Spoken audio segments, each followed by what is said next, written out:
So nectar of devotion हम लोग आगे कंटिन्यू कर रहे हैं। चैप्टर 2,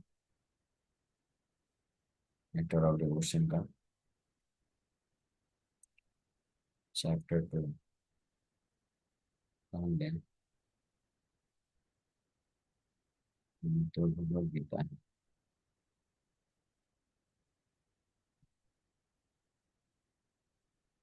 कृष्ण कृष्ण कृष्ण कृष्ण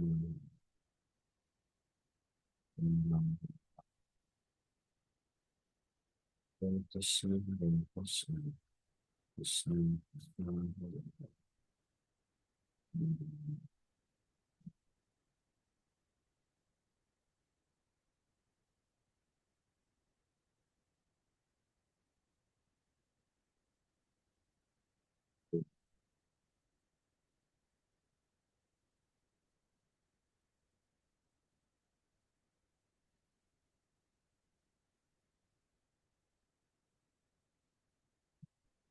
ये भक्ति सामने सिंधु कि हम लोग इस पे चर्चा कर रहे थे। यथा एकादशी न भजन्ति अवजानन्ति स्थानात् भ्रष्टान् पतन्ति यथा।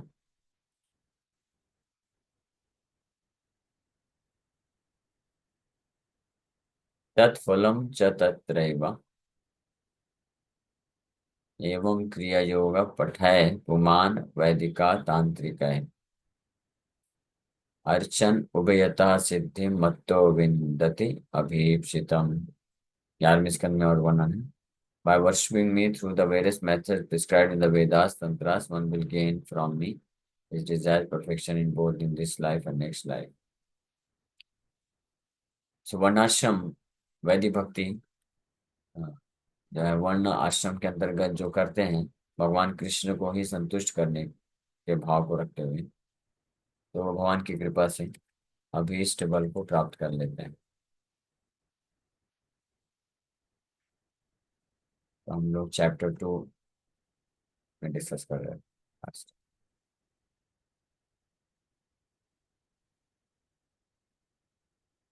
तो these principles of a second canto में वर्णन है।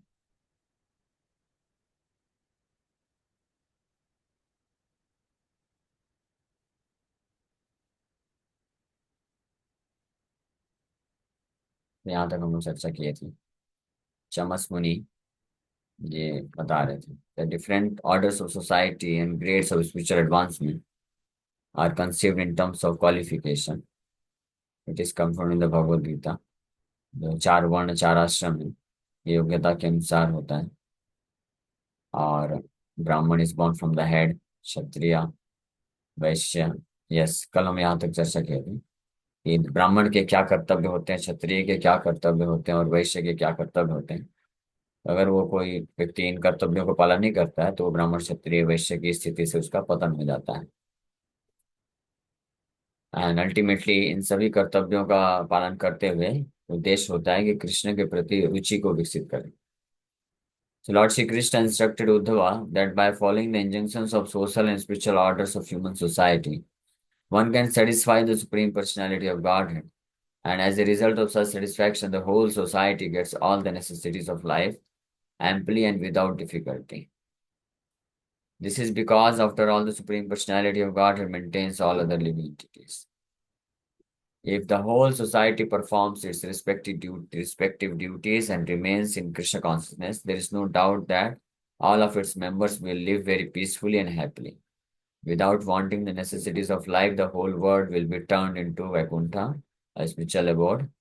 Even without being transferred to the kingdom of God, by following the injunctions of Srimad Bhagavatam and prosecuting the duties of Krishna consciousness, all human society will be happy in all respects. जो भागवत के 11वें स्कंद में भगवान कृष्ण उद्धव को शिक्षा देते हुए ये वर्णन करते हैं, बताते हैं कि अपने अपने सोशल और स्पिरिचुअल यानी वर्ण और आश्रम में वर्ण चार वर्ण और चार आश्रम में जो जिस वर्ण और जिस आश्रम में होता है उसमें रहते हुए one can satisfy the Supreme Personality of godhead. परम भगवान कृष्ण को, नारायण को संतुष्ट किया जा सकता है और वो करना चाहिए।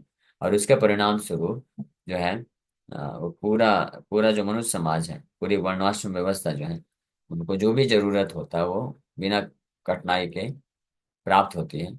और इस प्रकार से सभी जो है पीसफुली, शांतिपूर्वक रह सकते हैं, भगवान को केंद्र में रख करके, कृष्ण भावना भावित होकर के।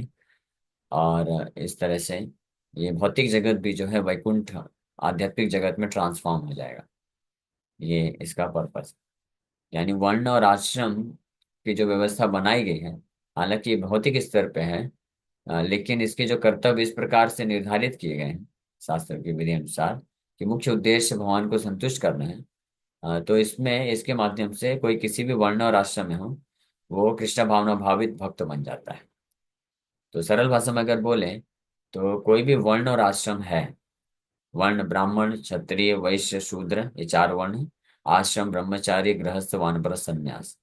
तो ये चारों वर्ण चार आश्रम के व्यक्ति, वो उस वर्ण और आश्रम के तभी कहलाएंगे जब वो कृष्ण के भक्त होंगे। अगर नहीं है तो वो उस आश्रम में वर्ण से नहीं माने जा सकते सही मायने में। क्योंकि मुख्य उद्देश्य वही है उन वर्ण और आश्रम का, कि वो भगवान को संतुष्ट करे, भगवान भगवत भावना भावित होकर के कार्य करे, अपने कर्तव्यों का पालन करे।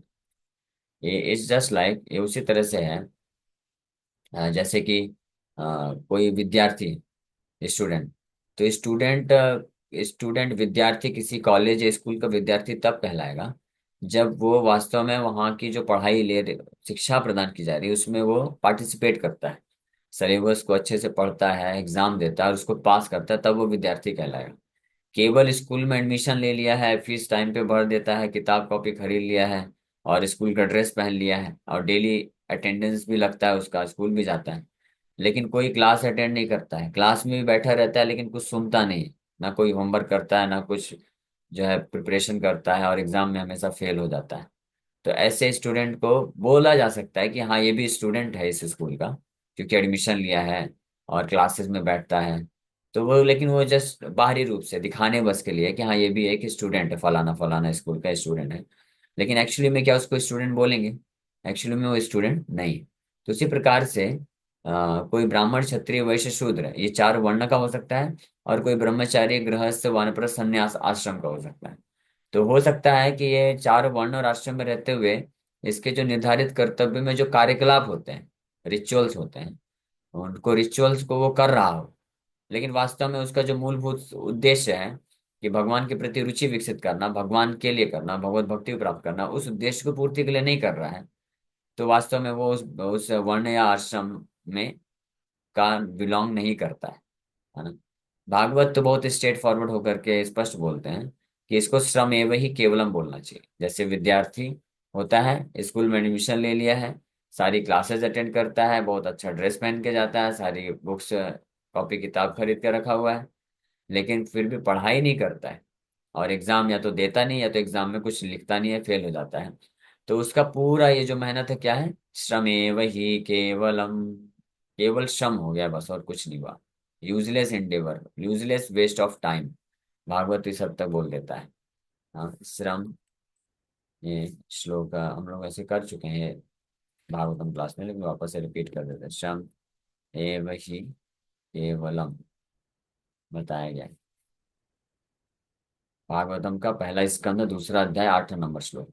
धर्म स्वनिष्ठित पुंसाम विश्वक्षेण कथासु यः नोत्पादेद यदि रतिम श्रमेव हि केवलम। धर्म स्वनिष्ठित पुंसा, स्व अनुष्ठित, executed in terms of one's own position, अपनी खुद की स्थिति में रहते हुए। हाँ, the occupational activities a man performs according to his own position. और कौन से वर्ण और आश्रम में अलग अलग अपने कर्तव्यों का पालन करता है, are only so much useless labour if they do not provoke attraction for the message of the personality of God.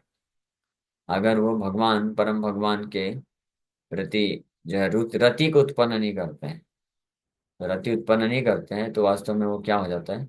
श्रम एव ही केवलम, यूजलेस वेस्ट ऑफ टाइम हो जाता है।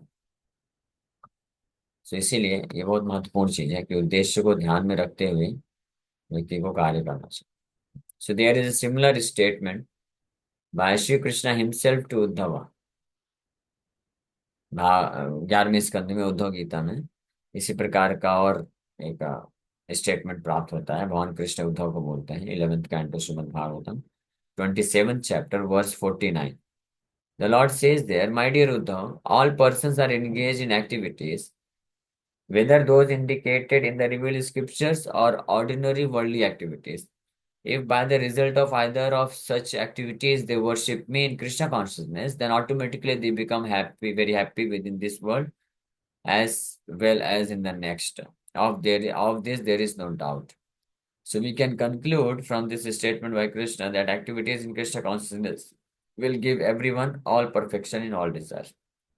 So भगवान कृष्ण बोलते हैं कि कोई चाहे शास्त्र विधि के अनुसार, यानी वर्ण आश्रम व्यवस्था के अनुसार किसी न किसी कार्य को करे, या ऑर्डिनरी वर्ल्डली एक्टिविटीज, या भौतिक संसार में रहते हुए कोई पालन पोषण करने के लिए कोई भी कार्य करता भौतिक कार्य, अगर इनमें से किसी भी कार्य के फलस्वरूप वो इस प्रकार से अगर कार्य करे कि वो इन कार्यों के माध्यम से मेरा पूजा कर लेता है इन कृष्ण कॉन्शियसनेस, यानी मेरे मेरे प्रति भाव रखते हुए, कृष्ण भावना भावित होकर के वो कार्य कर लेता है, तो इस संसार में भी सुखी हो जाएगा, इसमें कोई संशय नहीं, और नेक्स्ट लाइफ भी उसका सुखमय हो जाएगा।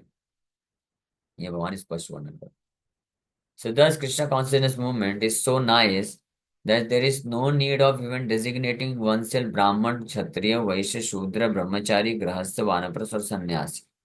इसका जरूरत ही नहीं, ये सब के झमेले में पड़ना भी नहीं चाहिए कि मैं ब्राह्मण हूँ, क्षत्रिय हूँ, शूद्र हूँ, ब्रह्मचारी हूँ, वानप्रस्थ सन्यास हूँ, क्योंकि वास्तव में हमें आठों में से कुछ भी नहीं है। क्योंकि ये आठों के जो अगर आप देखेंगे क्या योग्यताएं होनी चाहिए और क्या कर्म होना चाहिए, क्वालिफिकेशन होनी चाहिए और क्या एक्टिविटी होना चाहिए, ये कुछ मैच नहीं करता है।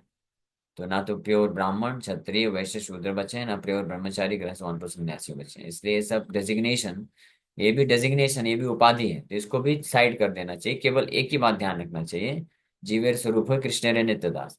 हम कृष्ण के नित्य दास, कैसी व्यवस्था में कृष्ण के नित्य दास है, तो हम जो भी हमारे पास जो भी स्वभाव है, जो भी स्किल है, जो भी योग्यता है, जो भी रिसोर्सेज हैं, जो भी हम करते हैं, सबको कृष्ण कॉन्शियसनेस होकर के करना है, कृष्ण को केंद्र में रखने करके करना चाहिए।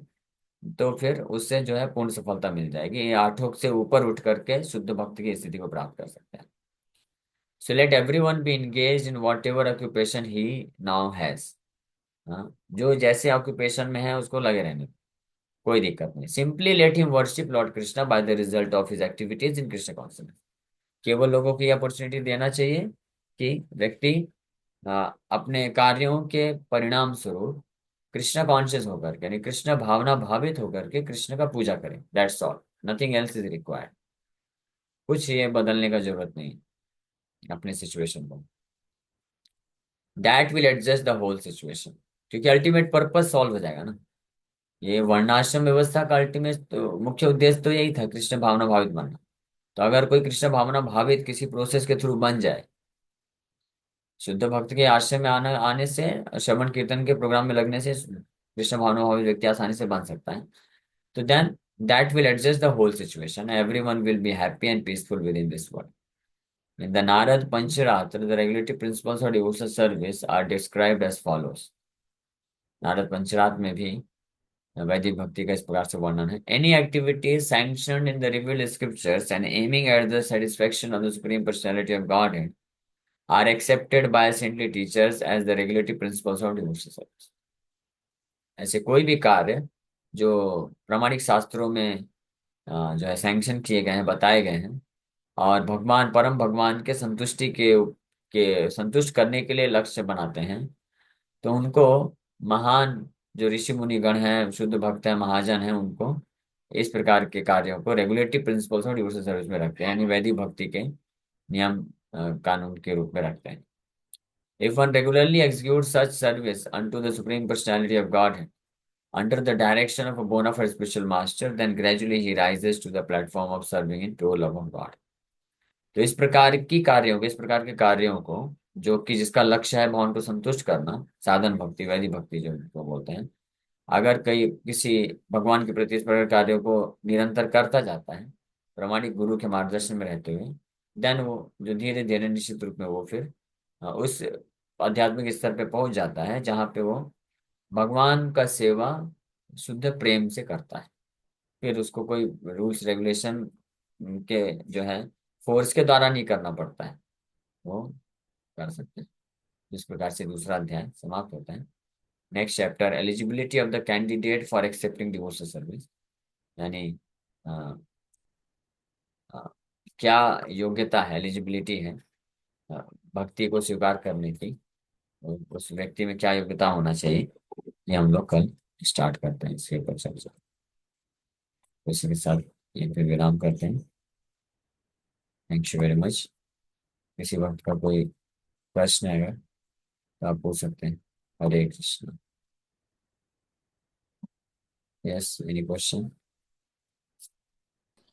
हरे प्रभु कृष्ण। मतलब किसी भी डेजिग्नेशन, किसी भी मटेरियल लाइफ की कोई भी उपाधि मिले, भले ही आप भक्ति में भी जुड़े हो, कोई आपको कुछ ऐसा बोलता है आप बहुत अच्छा कर रहे हैं या कुछ भी, तो किसी चीज से भी अटैचमेंट नहीं होना चाहिए ना, मतलब दास हाँ। मानना चाहिए, दास का दास का वो वाले यस। भाव रखना चाहिए। हाँ, ये मेरा सेवा है। ये तो मेरा नेचुरल पोजीशन है, ये तो सेवा के रूप में मैंने किया। ठीक है, अच्छी बात है, मेरे सेवा से आपको प्रसन्नता हुई, आपको लाभ मिला, अच्छी बात है। हो गया। हाँ। अब फिर कभी कभी कोई सेवा से किसी को अच्छा नहीं भी लगेगा, तो भी क्या कर सकते, ठीक है क्षमा करिए, लेकिन ये तो मेरा सेवा है, मैं तो करूंगा ही। हाँ। कभी कभी कोई हमारी सेवा से किसी को प्रसन्नता मिल सकती है कि हाँ आपने बहुत अच्छा सेवा किया, आप बहुत महान है। तो इसमें महान क्या है? हम भगवान के दास हैं और ये भगवान का सेवा था, हमने कर दिया। और कोई कोई उस सेवा से प्रसन्न नहीं होगा, बोलेगा आपने ऐसा कैसे कर दिया, ये ऐसा थोड़ी ना होता है। तो क्या करें भाई, सेवा था भगवान का तो कर दिया, आपको पसंद नहीं आया तो हम उसके लिए क्षमा मांगते हैं, लेकिन वो तो करना पड़ेगा ना, हम तो दास हैं। माना हम वो तो नहीं कर सकते कि नहीं करेंगे ये, क्योंकि कुछ लोगों को पसंद नहीं आ रहा है। तो हम जो भी कार्य करेंगे भगवान के सेवा से संबंधित, तो निश्चित रूप से संसार में वो किसी को अच्छा लगेगा तो हमारा गुणगान करेगा, किसी को अच्छा नहीं लगेगा तो हमारा निंदा भी करेगा। तो दोनों ही परिस्थिति में हाथ जोड़ करके अपने आप को विनम्र सेवक मान करके वो सेवा, बस सेवा का कार्य करते जाना चाहिए। ठीक। ओके। मतलब प्रभु जितना भक्ति में च्योर होगा वो उतना ही मतलब विनम्र होता जाएगा, ऐसा भी मान सकते हैं ना प्रभु? यस। और विनम्रता का असली अर्थ होता है कि अपनी वास्तविक स्थिति में रहते हुए कि हम भगवान के दास हैं, भगवान गुरु वैष्णव आचार्यों के दास हैं। तो दास होते हुए जो सेवा हमको निर्धारित है, वो हम सेवा करते जाएं। तो जो सेवा करते जाता है, भक्ति में कार्यों को करते जाता है, वो विनम्र है। हाँ। ठीक विनम्रता है और प्रभु। डिवोशनल सर्विसेज ये डायरेक्टली प्रोपोर्शनल है हाँ। ना। यस। विनम्रता, उसी को विनम्रता बोलते हैं। हाँ। जैसे प्रहलाद महाराज परफेक्टली विनम्र, लेकिन प्रहलाद महाराज जो भक्ति कर रहे थे तो कोई पसंद नहीं कर रहा था। उनके पिताजी भी पसंद नहीं किए, उनके सहपाठी लोग पसंद नहीं किए, उनके टीचर लोग पसंद नहीं किए, सबने उनको ताने मारा। लेकिन वो हाथ जोड़ के विनम्रता से करते गए, क्योंकि भगवान विष्णु मेरे स्वामी हैं, तो मैं उनका प्रचार करूंगा, मैं उनका नाम जप करूंगा। हाँ। तो करते गए उनका नाम, पहले तो नाम जप करते थे, लोगों को पसंद नहीं था। फिर कुछ समय बाद वो प्रचार भी चालू कर दिया, प्रचार भी डायरेक्ट प्रचार किए। आप पढ़िए प्रहलाद महाराज की शिक्षाएं। पिताजी ने भी पूछ लिया कि बेटा बताओ सबसे अच्छा चीज तुमने क्या सीखा। हाँ, सबसे अच्छा चीज ही बताऊंगा पिताजी, सुनिए। सबसे अच्छा चीज आपने अपने गुरुजनों से क्या सीखा। तो गुरुजनों से जो सीखा वही बताऊंगा, क्योंकि प्रहलाद महाराज अपने अपने गुरु के रूप में नारद मुनि को अपना गुरु समझते थे, है ना। तो बोले हाँ बताता हूँ। हाँ, तत्साधु मन्ये असुरवर्य देहि नाम। मैं पिताजी को बोले हे असुरवर्य, हे असुरों में श्रेष्ठ मेरे पिताजी। तो ऐसा मत सोचिए कि वो पिताजी का निंदा कर रहे थे, निंदा नहीं कर रहे थे, वो गुणगान है। क्योंकि वो असुरों में श्रेष्ठ थे, वो अपने आप को मानते थे कि मैं असुरों का राजा हूँ, इसलिए असुरवर्य देहि नाम तत्साधु मन्ये। मैं सबसे अच्छी बात तो पिताजी ये मैंने सीखा है अपने गुरु से, और यही मैं मानता हूँ सबसे अच्छी बात है कि इस संसार में देहि नाम तत्साधु मन्ये असुरवर्य देहि नाम सदा समुद्विग्न धियाम सदग्रहात्। इस संसार में जो देही नाम है, यानी जो शरीर धारण जीवात्माएं हैं, वो हमेशा असदग्रहात भौतिक भोग की वासनाओं को पकड़ के बैठे हुए हैं, और इसलिए उनका मन जो है सदा समुद्विग्न धियाम। हाँ, उनका मग्न, उनका जो ध्यान है, बुद्धि है, चेतना है, सदा समुद उद्विग्न है। समुद्विग्न मतलब पूरी तरह से उद्विग्न है, विचलित है, सदा सदा के लिए। तो ऐसे लोगों के लिए सदा समुद्विग्न धियाम सदग्रहात् हित्वार्थ कूपम गृहमंद कूपम वनम गतोम यद हरिमाश्रयेता। तो उनको इस प्रकार के भौतिक कार्यकलापों को, भोग की चीजों को त्याग करके भगवान हरि का पूर्ण रूप से आश्रय ले लेना चाहिए। ये मैंने सीखा सबसे अच्छी बात। तो ये बोल दिए प्रेम से, विनम्रता से। और पिताजी तो बिल्कुल आग बाबूला हो गया, आंख लाल हो गया, होंठ फड़फड़ाने लग गया, ये क्या बोल दिया नालायक। ये क्या बोल रहा है तू, मेरे द्रोही का ऐसे तू बोल रहा है कि मेरा हरि जो है, विष्णु मेरा द्रोही है, और तू बोलता है कि उसका जाके आश्रय लेना चाहिए। मैं तेरे को ऐसा दिखता हूँ? पिताजी को नहीं बोले थे, पिताजी सोच लिए कि मेरे को बोल रहा है क्योंकि वो उसी कैटेगरी के थे। पिताजी तो सोच लिए कि मुझे बोल रहा है। प्रहलाद महाराज तो बोले, दे ही नाम, जो असत ग्रहात असत चीजों को पकड़ के बैठे हैं, वो लोग, उनका मन हमेशा डिस्टर्ब रहता है, तो ऐसे लोगों को सब छोड़ करके, असत चीजों को, भोग वासनाओं को छोड़ करके भगवान हरि का आश्रय लेना चाहिए। तो हिरण्यकशिपु को लगा देखो मेरे को बोल रहा है, तो भड़क गया वो। तो क्रोधित होकर उनको फेंक दिया। फिर जब दोबारा फिर से आए तो फिर से पूछे, बताओ बालक क्या करना चाहिए। तो प्रहलाद महाराज ये नहीं सोचे, इमोशनल नहीं हो गए, अरे नहीं नहीं नहीं, मेरे पिताजी को बुरा लगता है, मैं उनको दुख नहीं पहुंचाना चाहता हूँ, ये अपराध हो जाएगा, वैष्णव अपराध नहीं, वैष्णव अपराध नहीं, क्या असुर अपराध हो जाएगा, असुर अपराध नहीं करना चाहिए, मैं असुर जाति में जन्म लिया हूं तो। नहीं, दोबारा जब पूछे तो प्रहलाद महाराज इस बार तो और ज्यादा स्ट्रेट फॉरवर्ड बोल दिए। श्रवणम कीर्तनम विष्णु स्मरणम पाद सेवनम अर्चनम वंदनम दास्यम सख्यम आत्मनिवेदनम इत्यर्पितो पुंसा भक्ति अद्धा। डायरेक्ट बोल दिए कि नौविधा भक्ति, नौविधा तरीके से भगवान विष्णु को जो डायरेक्टली भक्ति अर्पण करता है वही बुद्धिमान है, वही भवबंधन से पार होके निकल जाएगा, ये आप करो। डायरेक्ट बोल दिए। इसमें तो वो सुन करके हिरण्यकशिपु तो बेचारा आग बबूला हो गया, और गोद में लिया था, फेंक दिया नीचे।